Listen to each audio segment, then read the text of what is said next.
options that there are.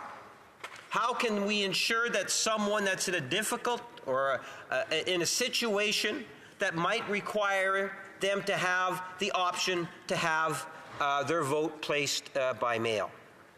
And Elections Canada has done a great deal of work to ensure the legitimacy and the integrity of having a mail-in ballot, Madam Speaker.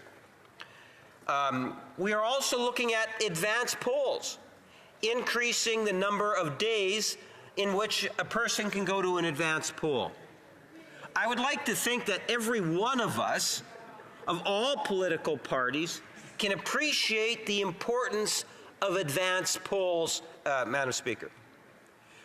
How often do we hear how you get election results coming in and you are waiting for the advance polls because you will find more and more a higher percentage of the population will utilize the advance polls. Political parties, candidates, and voters continue to grow in terms of its dependency on the advance polls. I see that as a good thing, Madam Speaker. I think as parliamentarians of whatever political stripe, we need to recognize that where we can enhance those voting opportunities, that we do just that. This is one aspect of the legislation in which I would like to think that every member would be solidly behind, because we should all be concerned about how it is we can get more people voting, Madam Speaker. There are other aspects dealing with, such as campus voting. We often hear from members about how important it is that we get the younger generation to be engaged, to be out there voting, volunteering, the roles that they play, whether it's voting or being candidates. More and more young people are getting elected at a younger age, Madam Speaker. I know when I was first elected, I was at 26, and I think at that time I was the third. Nowadays, there's a lot of people getting elected in their 20s, Madam Speaker, which is a great thing to see. We want more young people to get engaged in our democratic system. We all have a vested interest, Madam Speaker. So it's encouraging to see that. One of the ways in which we can enhance that is to see more voting done at our post-secondary institutions, on our campuses. This legislation makes a positive step towards that also. Increasing the vote, percentage of the vote, is of the utmost importance. One of the things that we need to be aware of, Madam Speaker, is the importance of protecting personal information. You know, the data bank has evolved to quite the thing in politics. I can remember my first election where the best data bank was the Who Called Me book. For those that aren't familiar with that, the Who Called Me book was like a phone book, but instead of basing it on last names, it was based on addresses. So if I wanted to find out how to contact people, I would take a look at Burroughs Avenue, for example, and I would be able to see every house that has a phone number attached to it. And 85 to 90% of the people would be in that Who Called Me. You want to be a candidate, all you really needed to have to reach out to, from a phoning perspective, was a phone bank along with a Who Called Me book. But how things have actually changed, Madam Speaker. Dealing with data is so very, very important. What has become apparent is that we need to ensure that we protect personal information as much as we can, Madam Speaker, without compromising the principles of democracy. You know, it's interesting to contrast, and I might do this in a couple of ways, what other jurisdictions do. at the national level, there's certain information that Elections Canada collects in cooperation with Canada Revenue Agency to ensure that we have a base of a data bank that candidates can use in terms of being able to make contact with the voter. And it differs. I kind of like what the province of Manitoba does, where they also provide a telephone number along with the collection, which is optional, but you'll notice that their data bank has far more opportunities to be able to make telephone contacts than the Election Canada list. That might be worth some sort of a discussion that takes place at the committee stage. I say that because even as I go through some of these items, Madam Speaker, I think it's important for us to recognize that different members might have different experience and thoughts in terms of how the legislation, the Elections Act, can actually work. When you think about it, there's ways in which all of us have the opportunity to participate, because some of the actions that are in here, in the legislation, is not only for this upcoming election, but also the election of 2029. Things such as being able to vote anywhere in your riding. Well, I want to remind the honourable members that they are to wait for questions and comments. There will be 10 minutes for questions and comments, so it's lots of time. And so I just ask members to please wait, and as opposed to trying to interrupt other members. The honourable member for the Honourable Parliamentary Secretary. Madam Speaker, that one came out of the blue, literally. You know, when you think of it, the ability to vote anywhere in a riding is actually, I would think, a positive thing. It might be a bit difficult for Elections Canada to put something in place that would allow that to occur for this election, but for 2029, I think it's a fair expectation that we should be able to vote anywhere in the riding. Again, I'll compare it to an election in Manitoba. In an election in Manitoba, you can vote at any poll within the constituency, and in fact, you can even go to a mall and vote.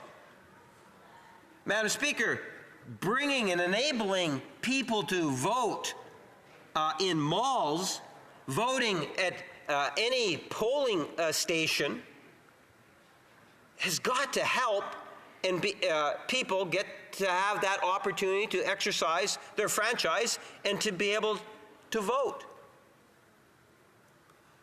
So that is one thing in which, when we talk about how it is members can contribute, going into committee, talking about ideas.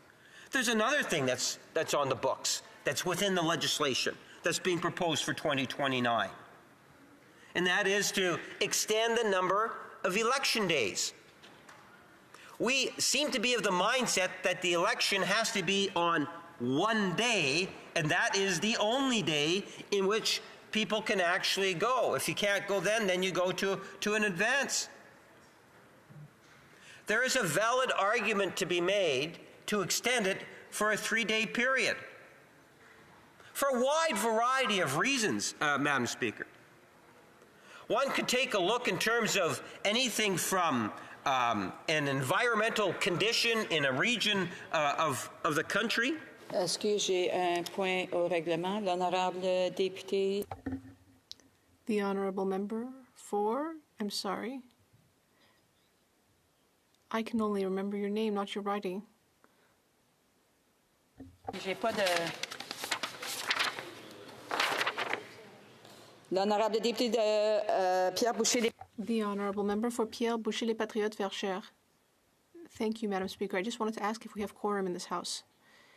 Yes, let me check. Both here in person and virtually.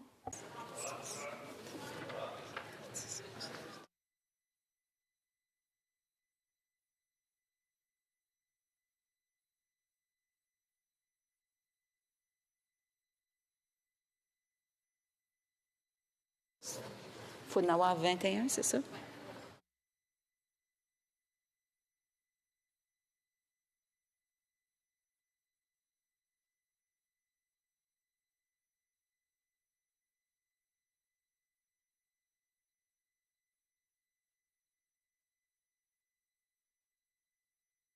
On a quorum. Yes, we have quorum. The Honorable Parliamentary Secretary. Madam Speaker, Friday morning quorum calls, wow, that's an interesting thing, an interesting tactic. It kind of interrupts my speech a little bit. I can assure the member that if you take a look at the chamber and in the lounges where we have the TVs where people participate and online, that there are a number of people that are around and listening to the debates that take place. At the end of the day, Madam Speaker, I was kind of moving on to areas in which members might want to take a look at the legislation and some of the things that's within the legislation in which it would be great to have feedback. Because not all members will actually be going to the committee stage. And I was commenting first and foremost in regards to the voting anywhere inside your riding and what other possibilities there might be that's out there. I think that members might want to encourage, I would encourage Elections Canada to look at other options. And I cited in terms of the province of Manitoba and the ability to vote in malls and other destinations, other places. Then I made reference to the 3-day election and why it is so important that we look at not only making that a reality, because that will be the case in the 2029 election. It takes a bit of time to make the type of arrangements. Not quite feeling confident enough to be able to say that it'll happen in 2025, but who knows in terms of what the Standing Committee might have to say on that. Because there are all sorts of reasons that one could easily justify moving in that type of a direction. Whether it could be something taking place in a community that causes a problem on that particular election day.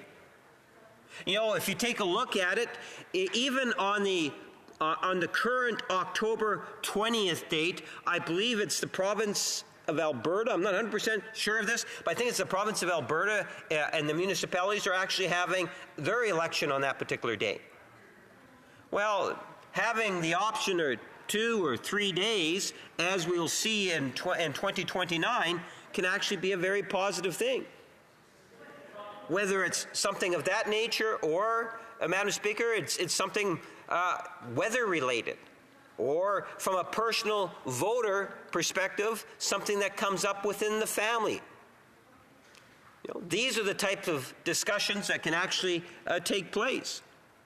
It's important to realize that when the minister and the department who've put in a great deal of effort into this legislation, that they're very much open to hearing what members of Parliament have to say, as Elections Canada will not only be monitoring this debate, but they will also be taking a look in terms of what's being said in the committees, Madam Speaker. I would suggest that there are other aspects to the legislation to make things easier for alleviating the administrative burden for candidates. Things such as pre-registration of a candidate, facilitating the use of e-signatures by eliminating the witness requirement, Madam Speaker. The signatures required for the nomination papers actually being reduced. Depending, some candidates will submit 200 plus signatures. They'll use as a mechanism in order to get an introduction at the door and whatever else you might want, but they'll get a lot of signatures on their nomination papers. That's great if you want to be able to do that, Madam Speaker. But at the end of the day, what we're proposing in this legislation is to see a reduction in the actual signatures required. I believe that that will, in fact, help facilitate many would-be candidates, Madam Speaker.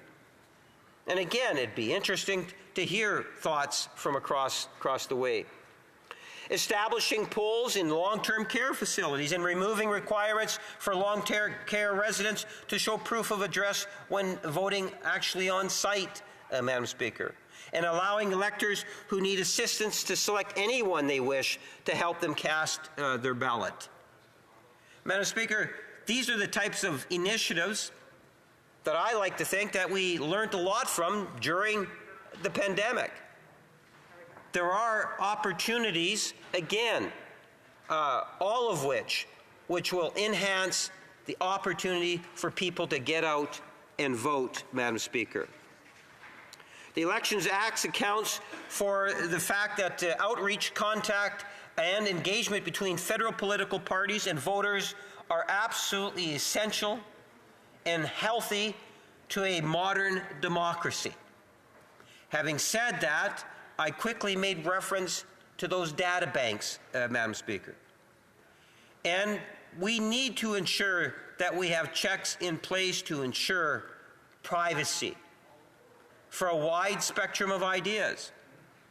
When I mentioned that, I went to the whole idea of the Who Called Me book and back in the day, to the way in which you would at one time have the poll lists actually posted publicly, so someone could easily look, find out names of individuals, where they're living, and even phone numbers in certain types of elections, Madam Speaker.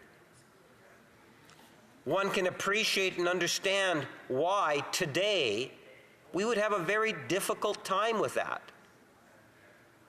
We have a privacy commissioner. We have, I believe, many parliamentarians very much concerned about the privacy issue. And a lot of that is actually within now the legislation that is being proposed. Federal privacy regimes will also bolster privacy requirements for political parties and ensure a single, complete, and comprehensive federal privacy regime. Madam Speaker, you're saying that I only have 1 minute left. I think that, just if I can, electoral integrity, ban disinformation intended to disrupt the conduct of elections, removing the time frame limit for offenses involving impersonation or false statements, and more. Ensure malicious actions using artificial intelligence is captured. Safeguard against foreign, untraceable, and difficult to trace donations. In other words, banning things such as prepaid credit cards and cryptocurrency and other things. Prohibit aiding and abetting of a violation. We're strengthening Elections Canada enforcement and compliance abilities, Madam Speaker. This is all good stuff, and I would highly recommend that members opposite in all political parties see the value in bringing forward thoughts that they might have at the committee stage, and hopefully, Madam Speaker, we will be able to see it pass relatively quickly so we can start the dialogue at the standing committees and get this exchange and legislation moving forward. Thank you. Questions and comments? The Honourable Member for St. Albert and Newton. Well, thank you very much, Madam Speaker. What we have is a self-billed elections bill that really is a pension bill. It ought to be called the Loser Liberal Pension Protection Act, because what we have is a deeply unpopular government faced with an election date of October 20th, 2025. The problem is that those Liberals elected in 2019 would not qualify for their pensions. So what does this government do? They try to push back the election date to pad their pockets at the expense of Canadian taxpayers. It's about as cynical and dishonest as it gets. And to add to the level of dishonesty, the Liberals initially said, well, it's all about Diwali. Well, it has nothing to do with Diwali. If it has nothing to do with pensions, why don't the Liberals get on with it and call a carbon tax election so that Canadians can be put out of the misery that this government has caused them? The Honourable Parliamentary Secretary. Well, I wonder, Madam Speaker, as I was speaking, the member seemed to be agitated as he was kind of like bubbling in his seat there. And now I think I know why. Newsflash to the member across the way. It's a minority government. In a minority government, the Liberal government, as he puts it, does not get everything that we want. this is legislation that not one political party is behind. I like to think there's many aspects of it, even the member that posed the question is going to actually support. At least I would hope, Madam Speaker. First, let's get the consensus. Elections Canada is an incredible organization and does a wonderful job at protecting the security and the confidence of Canadians in our electoral system.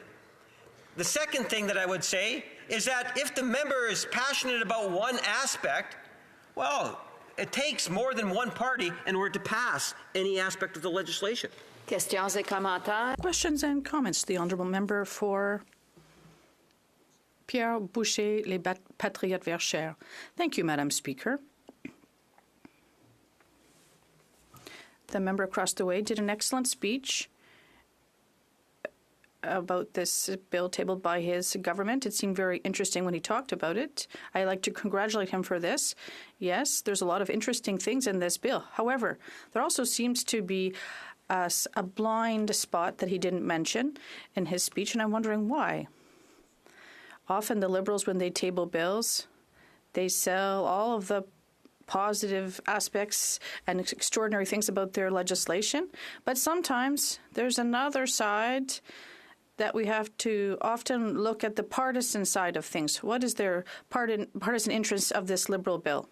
And in the present case, I'd like to know if the member across the way could tell us, by postponing the elections by 1 week, how many Liberal members will now have a right to a pension with this new date that before would not have? The honourable member, Parliamentary Secretary. Indicated to the Conservative member, in order to pass the legislation, we require to have a majority of votes. And I wouldn't be focusing as much attention on that particular issue. It's the Conservative Party that actually benefits the most by it. The Conservative Party has over 30 members that will benefit by it. They benefit more than any other political party inside the chamber. So if the Conservatives don't want to see it, okay, do the NDP not want to see it?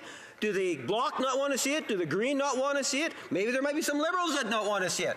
Let's allow the process, allow it to go to committee. You know, is there validity in terms of saying that there's celebrations some days that maybe might justify having it on a different date? I think members of the opposition are creating something in the room in which they could ultimately change if all the opposition parties and maybe even some Liberals say we want to have it on X date as opposed to this date. Well, we will go with the majority.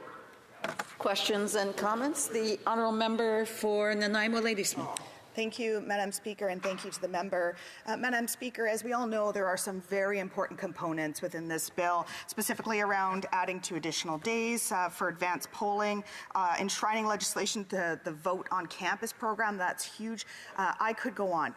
Now, as my colleagues have mentioned, there is one portion of this bill that speaks to moving forward the election date, which has consequences on members of Parliament's pensions. Now, there's a reason why my colleagues are bringing this up. Canadians don't want to see members of Parliament putting forward legislation that personally benefits their own pensions. They want to see solutions being put forward that's addressing the climate crisis, that's addressing the affordability crisis that many Canadians are experiencing. So my question to the member is, will he be supporting, the NDP has made it very clear that we will be putting forward an amendment to move this election date back to the original date, to see this important legislation go forward, but not see this component that benefits unfairly members of Parliament. Will the member be supporting this amendment? The honourable Parliamentary Secretary. Yes, Madam Speaker, I can assure you I will fully respect what the majority members of this House want to see when it ultimately comes to a vote. So one can only do the math if you have every member of the Conservative Party and every member of the Bloc and every member of the NDP saying that we want to go to October the 20th. I suspect it will be on October the 20th. It's as simple as that. I think that what we should be looking at is not only that issue, and the committee no doubt will deal with that issue. And I hope they have all sorts of discussions with respect to it and they're able to resolve it. But I think there's other aspects to the legislation that is really critically important that the members made reference to.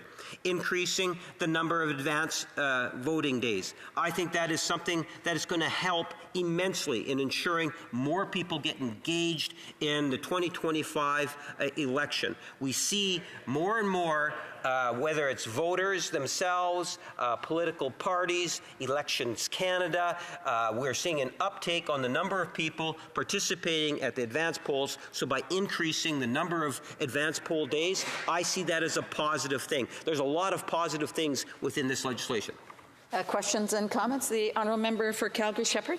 Thank you, Madam Speaker. So on this piece of legislation, the Defeated Liberal MPs Protection Act, forgive me, no, it's the Electoral Participation Act, it says. That parliamentary secretary did not answer the colleague for St. Albert Edmonton's question about the pension, specifically pension. All he's talked about is supposed electoral participation improvements and process improvements. And he refuses to answer on why did they feel the need to delay the next federal election by a week when the only reason to do so is to protect defeated MPs' pensions. Honourable Parliamentary Secretary. Madam Speaker, who am I to defend the 32 Conservative MPs that will benefit by that? You know, like, I don't want to. For me, I think that let's have that discussion at the committee stage. It's amazing in terms of here we have a substantial piece of legislation, and I'm glad that all opposition parties are taking positions on it. Let's allow the bill to go to committee, and if a majority of members of Parliament, remember, we are a minority, if a majority want to change it to whatever date, they're entitled to do so, Madam Speaker. What I'm hoping is that the opposition, Conservatives, will see the value in the legislation itself. Think beyond just the one issue and how it is that more Canadians are going to be able to get engaged as a direct result of the passage of this legislation, Madam Speaker. And I suspect, contrary to the impression that they're giving, for a vast majority of things that are being suggested within this legislation, the Conservatives will be voting in favour of it. Time for a quick question. The honourable member for Drummond. Thank you, Madam Speaker. There's three reasons why the Bloc cannot vote for this legislation. The first, we don't want to make accommodations on religious beliefs. This is an important part of our democracy as a G7 country.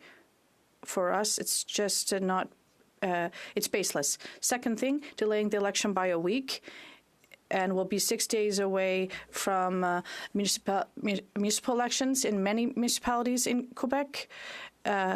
I think that's irresponsible. And the third reason we won't vote for this bill is that, well, I'll stop with two because I said I would leave the parliamentary secretary reply.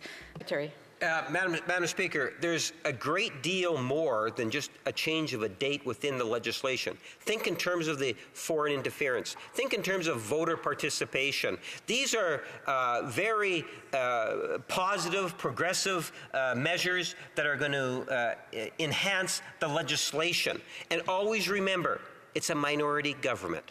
So the majority of MPs, it means it takes more than one political party, will ultimately make that determination in terms of the passage. Let's see it go.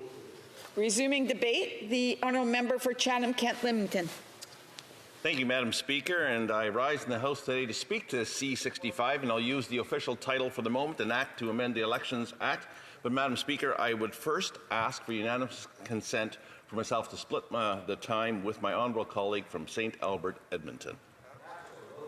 Does the honourable have unanimous consent to split his time? Agreed? Agreed. The honourable member for Chatham-Kent-Leamington. Thank you, Madam Speaker. Thank you. I often begin my interventions in this chamber with the following statement. It's an honour for me to bring the voices of the residents of Chatham-Kent-Leamington to this place. Madam Speaker, I only have and retain that privilege by a process. It's the election process, and that's what Bill C-65 purportedly seeks to amend. And running in and the timing of an election should always be about maintaining the confidence of this place, about putting a vision forward for the country, and about running on one's record in serving the country.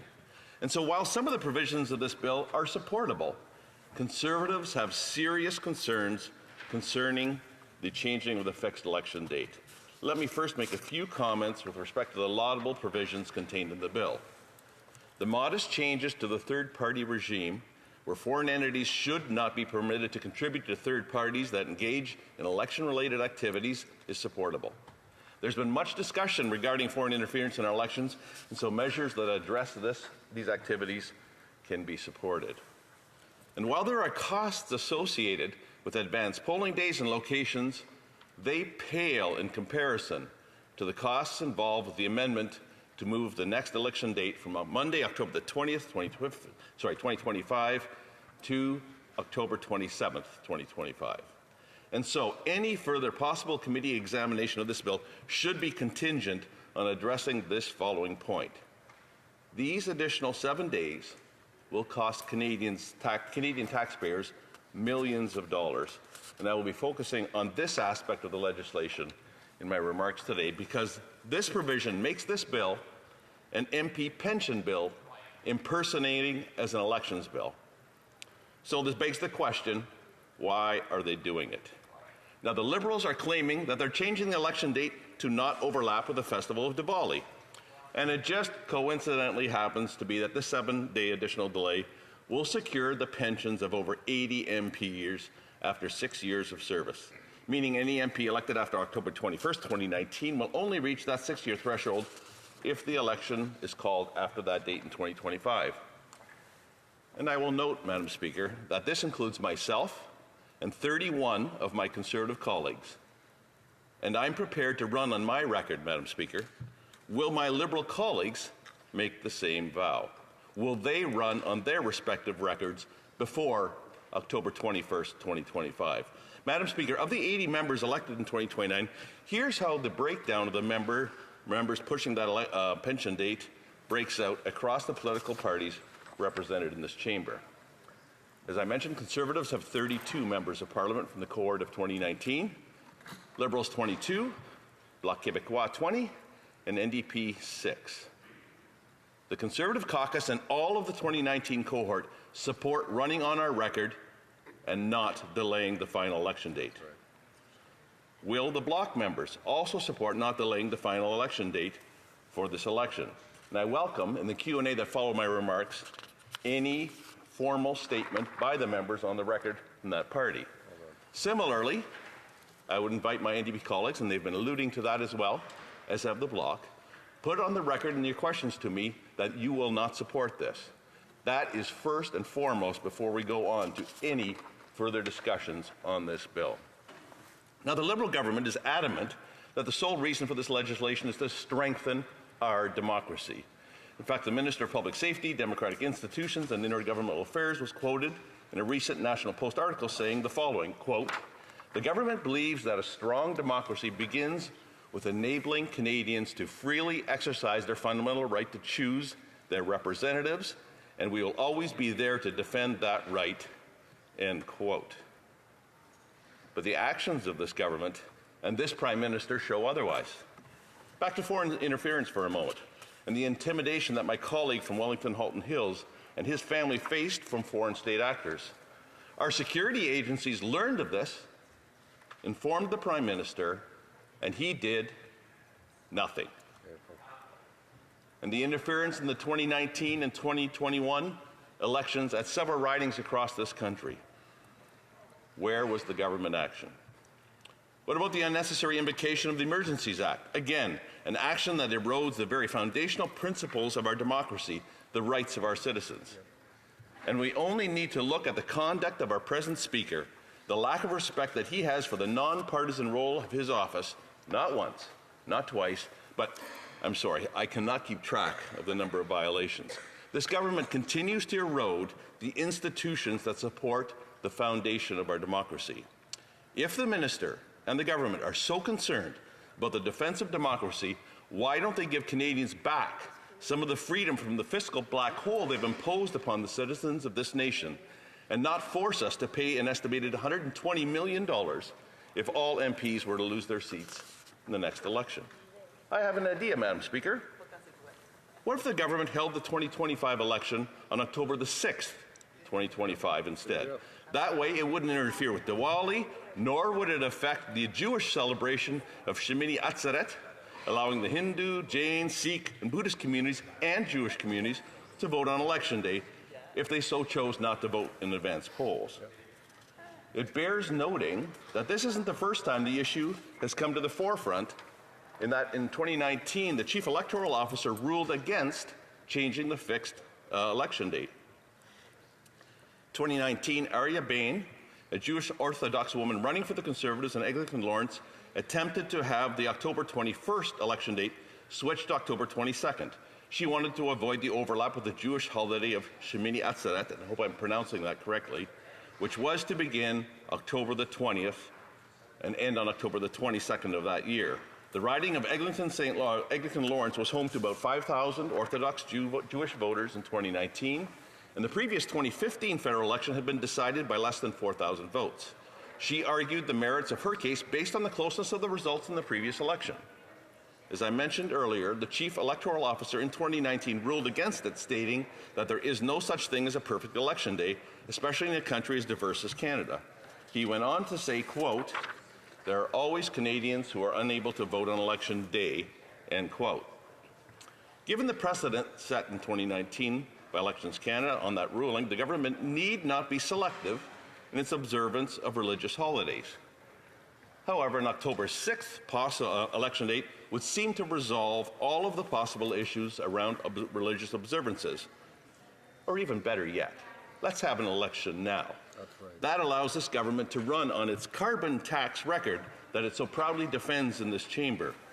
It can run on its housing record, it can run on its fiscal management of the country record. After 9 long years of this Liberal government, we can ill afford another selfish Liberal policy that will further bankrupt future generations to come. Conservatives will bring down inflation, allowing interest rates to fall by capping federal government spending with a dollar-for-dollar rule, and we will ensure Canadians are not on the hook for tens of millions of dollars in pensions by moving the election date for spurious or disingenuous purposes. This bill is an MP pension bill, impersonating as an election bill. Conservatives will restore hope to Canadians. We will bring it home for Canadians to unite this country for our common home. Your home, Madam Speaker, my home, our home, and let's bring it home. Thank you. Questions and comments? The Honourable Parliamentary Secretary, the Government House Leader. Well, thank you, Madam Speaker. It's a bit much. You know, I don't want to defend the 30-plus Conservatives that have the largest number that will actually benefit, if he wants to look at it as a benefit. So you get 30 Conservatives, there's 20 Liberals, there's, I think, just under 20 Bloc, and there's a half dozen New Democrats that will be affected with it in regards to what it is that the member's actually talking about. And as opposed to trying to recognize that aspect and only that aspect, let's look in terms of how this legislation is going to enhance our electoral system. We're going to get more people participating in elections. I see that as a positive thing. That's why we're increasing the number of advanced polling days. That's why people will be able, or students will be able to vote on their campuses. These are positive measures. It's a majority government, and the question I have for the member, it's a minority government. That means a majority. So if a majority of the House want to change... Allow for other questions. The Honourable Member for Chatham-Kent-Leamington. Thank you, Madam Speaker, and thank you for the question. And I'm very relieved that I can assure you, to my honourable colleague from Winnipeg North, that he does not have to defend the interests of our Conservative members or of the Bloc members or of the NP. We will put that question, through you, Madam Speaker, to the Canadian. We are very willing to put that question to the Canadian electorate. They can decide. That's how this government works. That's how our institution of democracy should work. The issue of MP pensions should not come into play on an election. Period. Simple. Done. et commentaires. Questions and comments. The Honourable Member for Tilburn. Thank you, Madam Speaker. Madam Speaker, I'd like to thank my colleague for his speech. I know he worked very hard last night to prepare this speech. Now, although many measures of this bill are in general aligned with the concept of the Bloc Québécois democracy, there are problematic aspects. Postponing the elections by 1 week means that that's only 6 days away from municipal elections in Quebec. We're talking about local democracy, which is very important, and we need to protect that. We want those two elections to be on very different dates. What does the honourable member think? The Honourable Member for Chatham-Kent-Leamington. From Terrebonne for the question, and I do want to acknowledge the hard work that goes and preparation that goes into all the work that all members in this chamber do. And I also want to acknowledge the hard work of our municipal politicians. And as I said in my speech, that moving the election date ahead or even calling it any time would avoid exactly those conflicts regarding date. And again, I appreciate her and everyone's hard work in this chamber. Questions and comments. Questions et commentaires. L'honorable député de Terrebonne. The Honourable Member from... Yes, I'd like to commend my honourable colleague on his speech. Madam Speaker, my colleague just mentioned the matter of municipal elections, which is extremely important in Quebec, and because we need to mobilize the public so that they turn out for these elections. But there's also the very sensitive issue of pensions, Madam Speaker, and I know that my colleague raised this issue in his speech. I am very uncomfortable with telling Quebecers, hey, listen, we're going to push the election back. And the only message that you're going to get out of this is because there's a bunch of MPs elected in 2019 who need this extra week so they can get their pension. I think this is a terrible message to send because it fuels cynicism towards politics on the part of the public. So what does my colleague think about this bill and in terms of finding a different date, for example, 3 weeks earlier? So, just to keep the date away from municipal elections and to make people less cynical about elections and about the government. Thank you. The Honourable Member. Respond. Merci, Madam President. Thank you, Madam Speaker. With the opinion expressed by my colleague, yes, cynicism is something we should be addressing, and we should not be trying to drape an elections bill with, as he correctly characterized this, as an MP pension bill. We can talk about improvements to our elections, absolutely, but not when we're just trying to slip something through, pull the wool over the eyes of the Canadian electorate. Let's address that issue first, then there's opportunity to improve our election system. Thank you, Madam Speaker. Resuming debate, the Honourable Member for St. Albert Edmonton. Thank you, Madam Speaker. I rise to speak to Bill C-65, an act to amend the Canada Elections Act. I listened attentively to the Parliamentary Secretary to the Government House Leader in his speech, and he characterized the bill as good stuff and suggested that at the end of the day, Conservatives would support the bill. I can assure him that what is in the bill isn't good stuff, and Conservatives will not be supporting Bill C-65. There are problems with this bill, putting aside the pension issue, which I will get into later. There are amendments that we cannot support. For example, one of the amendments provided for in the bill is with respect to special ballot voting, whereby a voter would be able to mark their ballot by filling in their preferred political party as opposed to their preferred candidate. This raises constitutional questions. Under our Constitution, there are multiple references to members, individuals being elected to the House of Commons. In contrast, there is not a single reference to political parties in our Constitution. And that is because in Canada, we elect individuals to the House of Commons. We do not elect political parties. This amendment completely upends that.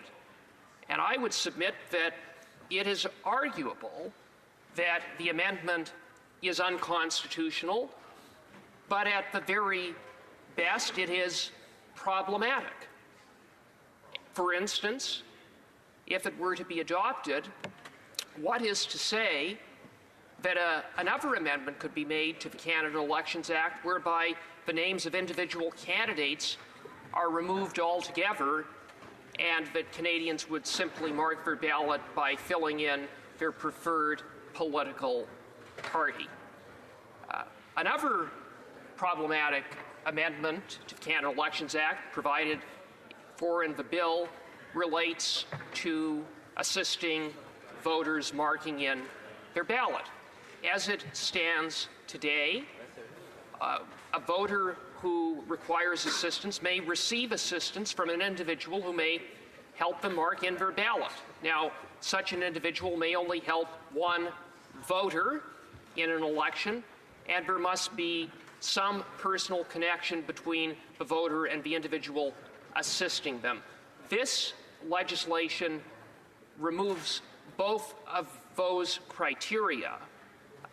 Under this bill, an individual would be able to help an unlimited number of voters mark in their ballot, notwithstanding any connection of any sort between the person assisting and the elector. And I would submit that this, on its face, raises questions of potential abuse, and therefore I would suggest that this amendment be carefully scrutinized at committee. With respect to the third-party financing regime, this bill is a step in the right direction, but is inadequate.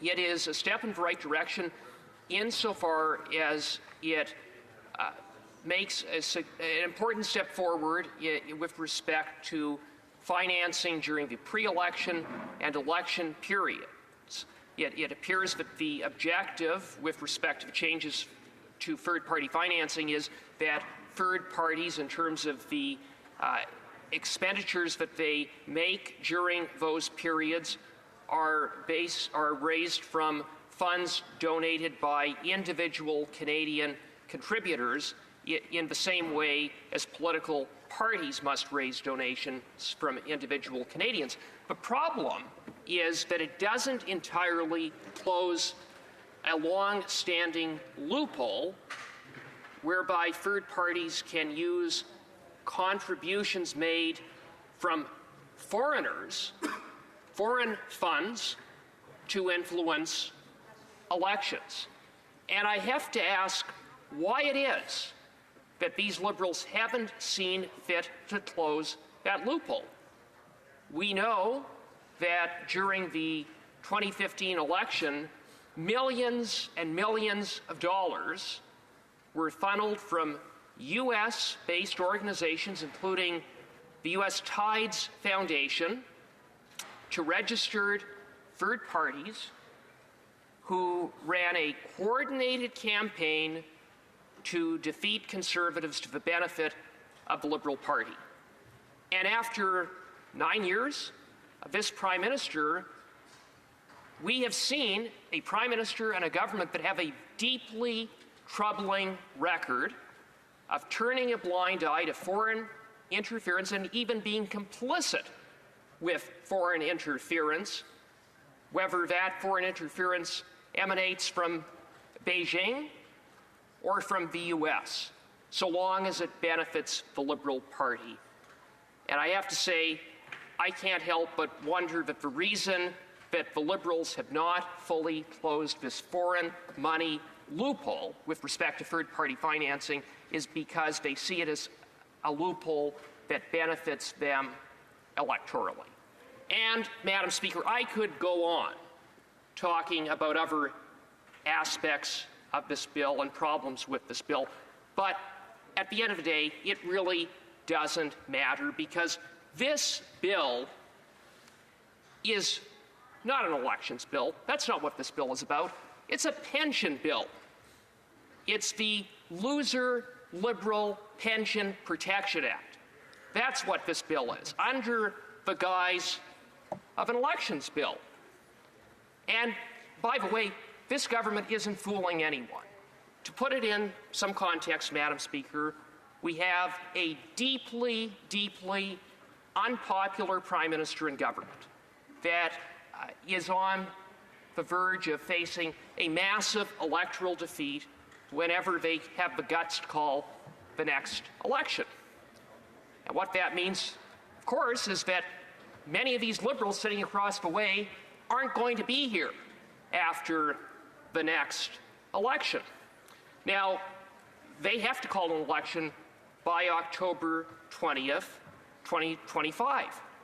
But the problem that they have is that the Liberals who were elected in 2019, many of whom faced almost certain defeat, don't qualify for their pension. So what do these Liberals do? They introduce the Loser Liberal Pension Protection Act so that they push back the election date so that all of a sudden these soon-to-be loser Liberals will pad their pockets with a pension. It is about as cynical and about as dishonest as it gets from arguably one of the most cynical and dishonest governments that has ever governed this country. And it is an absolute abuse of the legislative power of this government. And you know what? It constitutes this government, yet again, giving everyday Canadians, as they do every day, the middle finger, as they pad their pockets while they, after 9 years, have pummeled everyday Canadians and made life less affordable and have caused enormous hurt and pain for Canadians. So, no, contrary to the representation of a member for Winnipeg North, Conservatives will not be supporting the Loser Liberal Pension Protection Act. And with that, I will be moving, seconded by the member for Calgary-Shepherd, the following: that the motion be amended by deleting all the words after the word that and substituting the following: the House declined to give second reading to Bill C-65, an act to amend the Canada Elections Act, as the bill delays the next election so that more departing members of Parliament can collect taxpayer-funded pensions, a measure that is particularly offensive at a time when Canadians are struggling due to the NDP Liberal government's inflation, carbon tax, and housing costs. Thank you, Madam Speaker.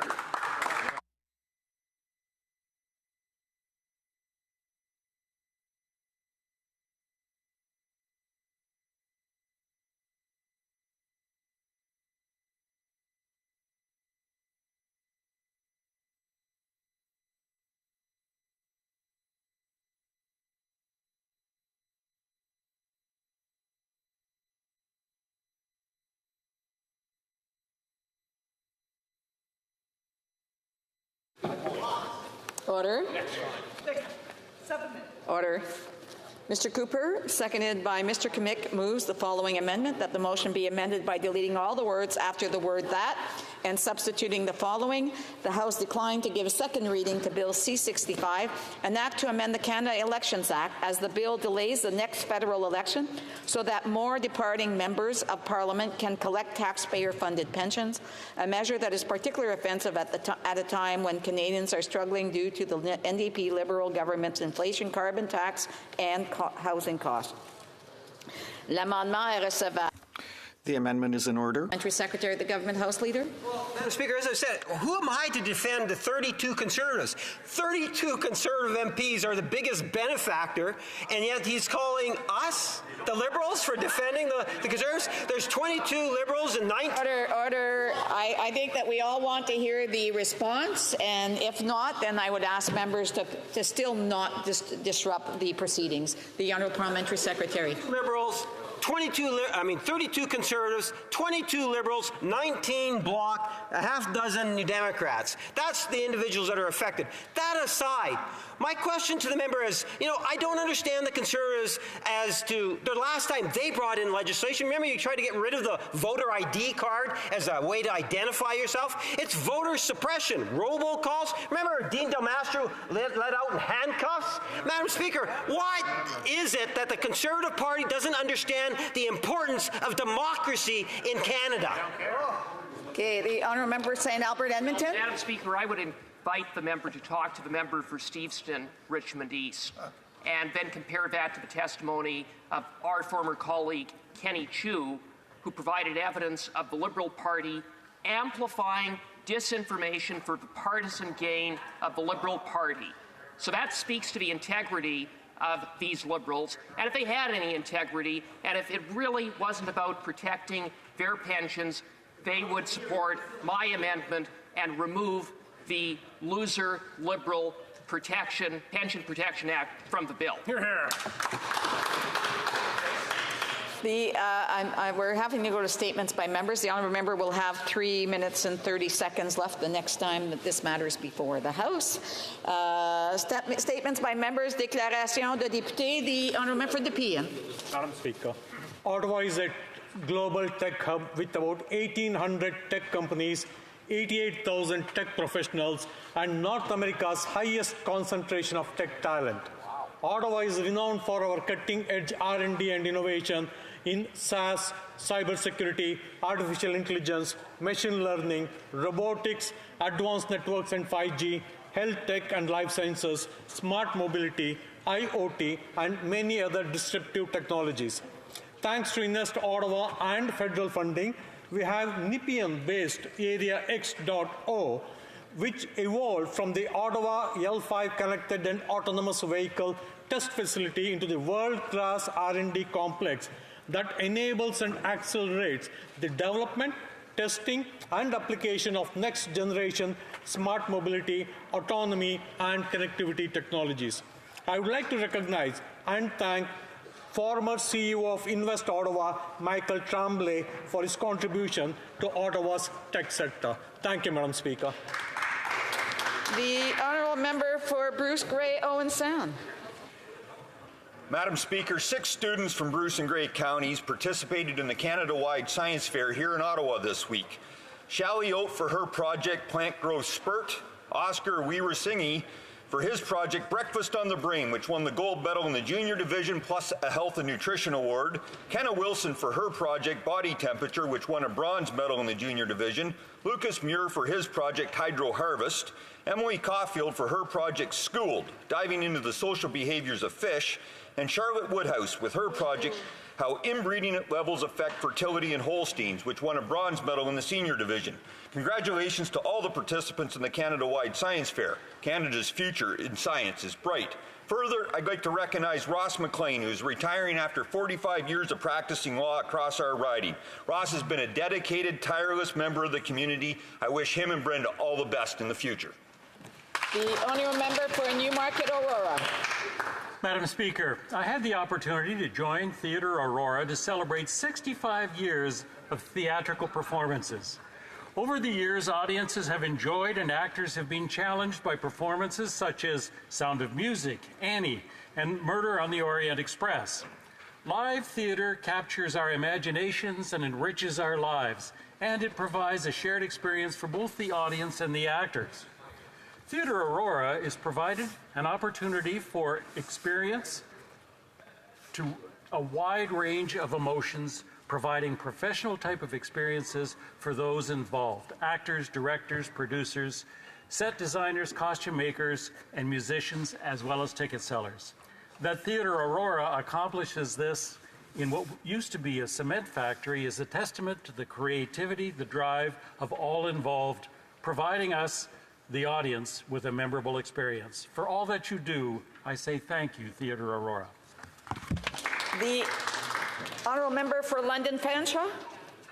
Safe Space London is a collective by by, with, and for sex workers, allies, women, and non-binary folks. Since 2009, this collective offers harm reduction and first aid supplies, HIV and STI testing, cosmetics, clothing, hygiene products, peer support programming, and a safe place for sex workers. They also provide important education campaigns and advocacy for sex work decriminalization. Across Canada, organizations like Safe Space are under attack by conservatives that use cheap slogans to fearmonger and victimize the most vulnerable in our communities. And they do this in an attempt to raise their own status and to fundraise. Punching down is not leadership. But the community around Safe Space London are fierce, and I want to thank all the allies and organizations in London who have stood with them, showing the power women have when we stand together.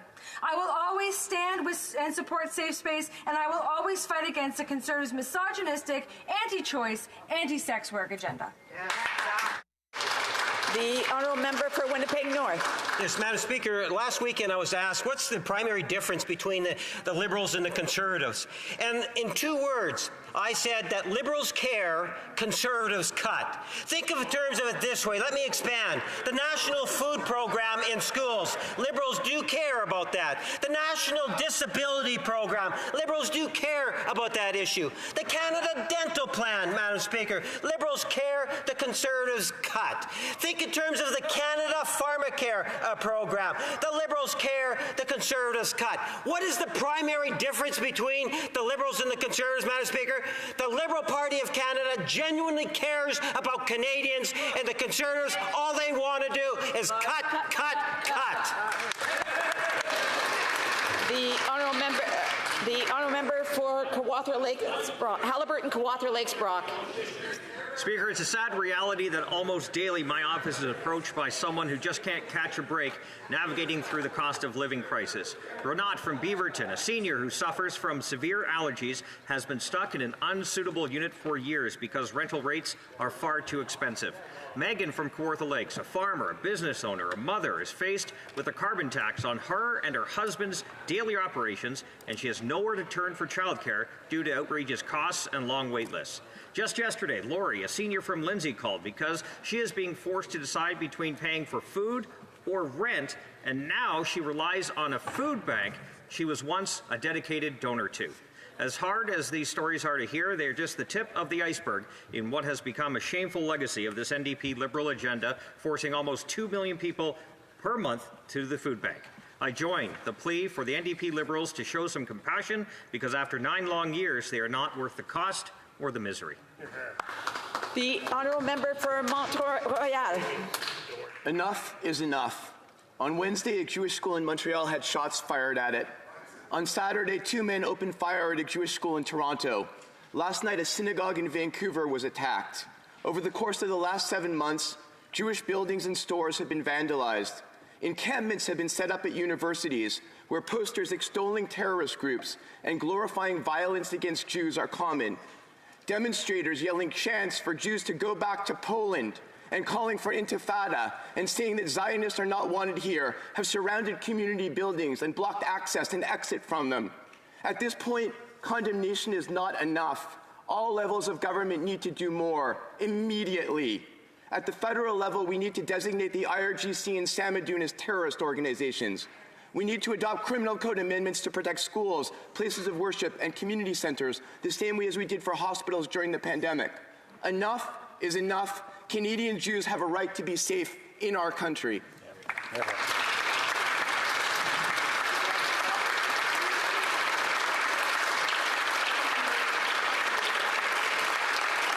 honourable member for Etobicoke Lakeshore. Madam Speaker, when I was 14, I met a guy named Joe Kennedy. We formed a friendship that would last a lifetime. On March 9th, Joe passed away to a heart problem, which is ironic given that he had a better heart than anybody I've ever met. He was kind, he was generous, he oozed integrity and humility, which guided him during a successful career, first with an Ontario Hydro and later with Community Living Toronto. He was also the most honest man I ever met, sometimes too honest. I know because I was at the receiving end of it for over 45 years. But he dished it out with a dry sense of humor. Madam Speaker, his opinion mattered to me more than any other, and I wouldn't be standing here without him. He was also fiercely loyal, Madam Speaker. Probably no greater example than his dedication and commitment to supporting the Toronto Maple Leafs. But nothing, and I mean nothing, meant more to Joe than his family, his wife Mary and his daughter Sarah. His final words to me was to make sure they're going to be okay. They're going to be okay, Joe, and that's because of you. Thank you.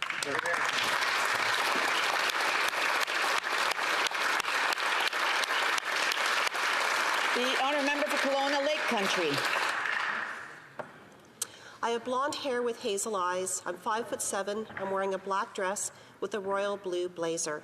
As the Shadow Minister for Disability Inclusion, it's my pleasure to recognize National Accessibility Week. Let us acknowledge the contributions and leadership of persons with disabilities and of their allies, the organizations and communities who care for, support, and champion for persons with disabilities in Canada. There is still much to do to make our society more accessible so persons with disabilities can access many of the services and places most people take for granted. Even in this place, the highest institution in the land, where it has come to my attention of ways that this place hasn't met accessibility needs, and I'm actively working with House administration on this. So this week and every week, let's recognize the important contributions of Canadians living with disabilities and those who support them, and commit to work on removing barriers to accessibility. The honourable member for Mississauga, Erin Mills. Madam Speaker, I rise today to highlight our government's New Horizons for Seniors program. This federal grants and contributions program for seniors is a truly transformative initiative in the lives of so many seniors across Canada and in my riding of Mississauga, Erin Mills. Let me take this opportunity to highlight just a few of the many awesome organizations in my riding who do so much great work to bring communities together. These organizations include the Mississauga Seniors Club, Ivan Franco Homes, Shub Helping Hands, the Meadows Church, Fangwa Seniors. Whether it's awareness programs to educate us about the issues of elder abuse, weekly recreational activities, or even helping seniors access government services that they may be eligible for, these organizations represent the heart of my community. It is so important that we come together to support our seniors who continue to do so much for our community. Thank you. The honourable member for Oshawa. Madam Speaker, in Durham Region for years, the rite of passage included spending a week with Mom and Dad at Darlington Provincial Park, camping, roasting marshmallows, hot dogs, and the famous sing-alongs. Now, according to the out-of-touch Liberals, kids are rebelling, demanding that their parents cancel their summer vacation and immediately take them to the dentist? Yep, according to the Minister of Health, kids would prefer to say no to spending time with their loved ones this summer and instead have their teeth drilled and filled. Whose kids are these Liberals talking to? Yes, we all know that dental health is important, but this is not an either-or question. Sadly, this summer, many Oshawa families will not be able to afford a local staycation because of the Liberals' out-of-touch tax and spend agenda. When the Liberal MP for Whitby stated that their net zero goals were going to cause pain, is this what they were talking about? Why doesn't the NDP Liberal government axe the carbon tax, lift the taxes on gasoline so Canadians can save that extra $670 over the summer and afford a traditional family camping trip with the kids? The honourable member for Portage-Lisker. What could be better than packing up the bathing suits, the camping gear, some snacks, and hopping in the truck for a family road trip? Well, according to the Liberals, it's picking up some extra shifts at work just to be taxed to the max, and then staying home, pretending your couch is a van and Netflix is the great outdoors. Or maybe it's another trip to the food bank line. After 9 long, miserable years, it's crystal clear that this Prime Minister simply isn't worth the cost. In the middle of this cost of living crisis, this Liberal NDP government hiked up the carbon tax by a whopping 23% this year. That's why common sense Conservatives are calling on this carbon tax coalition to give Canadians a summer break by axing the carbon tax, the federal fuel tax, and the GST on gasoline and diesel, lowering gas prices on average 35 cents a litre, so families can afford a simple summer vacation. Conservatives will axe the tax on everything for everyone after the carbon tax election, but until then, let's give Canadians a summer break. Hear, hear. The honourable member for Hamilton Mountain. Cowabunga is a word used to express delight, and fittingly, it's also the name of a pizzeria in my riding of Hamilton Mountain that recently won the title World's Best Cheese Pizza at the International Pizza Challenge in Las Vegas. Owners Andy, Hewen and Justin Tanda had entered the competition several times in years past, and they always did well. But this year was different from the start. This year, they almost couldn't compete at all. The luggage that held their signature sourdough got lost during the flight south. Luckily, they kept a little bit in their carry-on, and a staff member grabbed a last-minute airline ticket to bring them some more. I can tell you that sourdough crust with its Canadian cheese and sauce ingredients, it's the perfect mouth-watering combination. And the international judges agreed. And if the cheese pizza is perfect as it is, just imagine how good the pizzas are with other toppings added. The word is out. Hamiltonians are so enthusiastic about the pies, Cowabunga can hardly keep up with demand. I know my family can't wait to go back. Congratulations, Cowabunga. The honourable member for New Westminster, Burnaby. I'm honored to wear today a purple pin in recognition of May as Lupus Awareness Month. Lupus, a chronic autoimmune disease, affects more than 1 in 1,000 Canadians. Managing lupus is as complex as diagnosing it. I want to share the story of my constituent Brenda from New Westminster, who has battled lupus for over 3 decades. This disease can impact organs, including the skin, eyes, joints, heart, lungs, and kidneys. Brenda requires 17 different medications to manage her lupus effectively. That's why the NDP advocates for increased funding to support a comprehensive approach that encompasses medication for symptom management, lifestyle adjustments, and consistent supervision by healthcare professionals. Together, we must ensure all lupus patients have equitable access to quality care, which is crucial for their well-being now and in the future. I extend my gratitude to Brenda, to my terrific niece Charlotte, who works as a teacher and battles lupus, as well as Lupus Canada, for their tireless advocacy during Lupus Awareness Month. Thank you. The honourable member for Drummond. Madam Speaker, radio is a very special medium because it becomes part of people's lives. And we saw that with Yves Deshotel, Radio-Canada's traffic reporter. He's just retired after 47 years. He started out in Regina, then lived in Montreal, where he used to drive his famous car nicknamed the Hedgehog. Yves quietly became part of our mornings and afternoons when we were driving to work or back from work. And even when we worked from home, we would turn up the volume to listen to him, like an old friend with a comforting voice. He had a touch of humor or the appropriate tone in serious situations.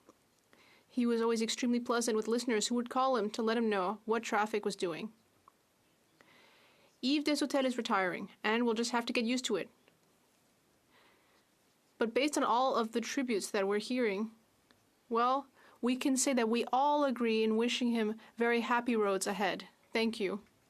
The honourable member for Calgary Nose Hill. We can't redistribute what we don't have.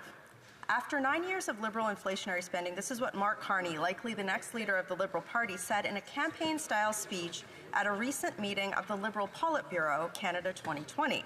We can't redistribute what we don't have. As plates of expensive food were being distributed to Liberal backroomers, and while countless Canadians stood in line at a food bank, Mark Carney went on to blame Canadian workers and job creators for not producing enough revenue for the Liberals to redistribute to wealthy insider friends. We can't redistribute what we don't have. Mark Carney would know because his international wealth redistribution scheme, something called the Glasgow Financial Alliance for Net Zero, is falling apart, and now he has his sights set on the wallets of everyday Canadians. We can't redistribute what we don't have. A message to Mr. Carney. A Conservative government will stop arch elites like him from taking another dime from working-class Canadians to redistribute to their wealthy friends. The honourable member Windsor-Tecumseh. Madam Speaker, I rise today in the House of Commons to honour the life of Hannah Perry, who dreamed of being a nurse since the moment that she could walk. Her first patients were her stuffed animals that she examined with her toy stethoscope. It was to no one's surprise that Hannah studied nursing at the University of Windsor, where she stood out for her hard work, warmth, and peer mentoring. It was her calling. When she graduated, she was snapped up by Windsor Regional Hospital and began a bright future as a neurology nurse. On May 2nd, Hannah passed away at the age of 22 from medical complications. In a final act of selflessness, Hannah saved the lives of 7 women through organ donation. Her sister Grace opened a GoFundMe page to establish the Hannah Perry Memorial Scholarship that has already raised $55,000 to support the next generation of nurses. Madam Speaker, Hannah's love and spirit was boundless and will continue to live in our hearts and touch the lives of many. Thank you.